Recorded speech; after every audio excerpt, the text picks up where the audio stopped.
വഖഫ് അധിനിവേശത്തിൽ കോൺഗ്രസിനും LDF-നുമെതിരെ ആഞ്ഞടിച്ച് ദീപിക മുഖപ്രസംഗം. ഇരു മുന്നണികൾക്കും ഇരട്ടത്താപ്പും കപട രാഷ്ട്രീയവുമാണെന്ന് കുറ്റപ്പെടുത്തൽ. ജുഡീഷ്യൽ കമ്മീഷനെ നിയോഗിച്ചത് ജനങ്ങളുടെ കണ്ണിൽ പൊടിയിടാനെന്നും മുഖപ്രസംഗത്തിൽ പറയുന്നു. വഖഫ് ഭേദഗതി ബിൽ പാസ്സായാൽ മുനമ്പം പ്രശ്നത്തിന് പരിഹാരമാകുമെന്നും മുഖപ്രസംഗത്തിൽ പറയുന്നു. ഓട്ടയടക്കാനാകരുത് കമ്മീഷനുകളെന്ന മുഖപ്രസംഗത്തിലാണ് രൂക്ഷ വിമർശനങ്ങളുള്ളത്. ഭൂമി വഖഫിന്റേതാണെന്ന് ബോർഡ് ഉറച്ചു നിന്നാൽ പിന്നെന്തിനാണ് കമ്മീഷനെന്നും കേരളത്തിലെ വോട്ട് ബാങ്കുകളിൽ വഖഫ് അഴിച്ചുപണി തുടങ്ങിയെന്ന് തിരിച്ചറിയാത്തവർ ഇതെങ്ങനെ അറിയാനാണെന്നും ദീപിക മുഖപ്രസംഗം ചോദിക്കുന്നു. ഒളിച്ചോട്ട രാഷ്ട്രീയത്തിന്റെ സൃഷ്ടിയായി ചില കമ്മീഷനുകൾ മാറിയതിന് അനുഭവങ്ങളുണ്ട്. മുനമ്പത്തെ ജനങ്ങൾ ഉറ്റുനോക്കുന്നത് റിട്ടയർഡ് ജസ്റ്റിസ് രാമേന്ദ്രൻ നായർ കമ്മീഷനെയല്ല, പാർലമെന്റിൽ അവതരിപ്പിക്കാനിരിക്കുന്ന വഖഫ് ഭേദഗതി നിയമത്തെയാണ്.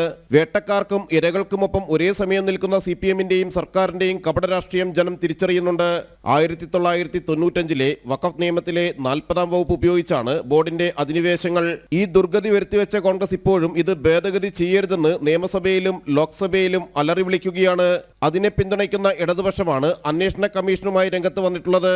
മുസ്ലിം മതമൗലികവാദികളുടെ ഭാഷ്യത്തിന്റെ പ്രചാരകരും പാർലമെന്റിലെ സംരക്ഷകരുമായി മാറിയിരിക്കുകയാണ് കോൺഗ്രസും ഇടതുപക്ഷവുമെന്നും മുഖപ്രസംഗം കുറ്റപ്പെടുത്തുന്നു. ജനം, കൊച്ചി.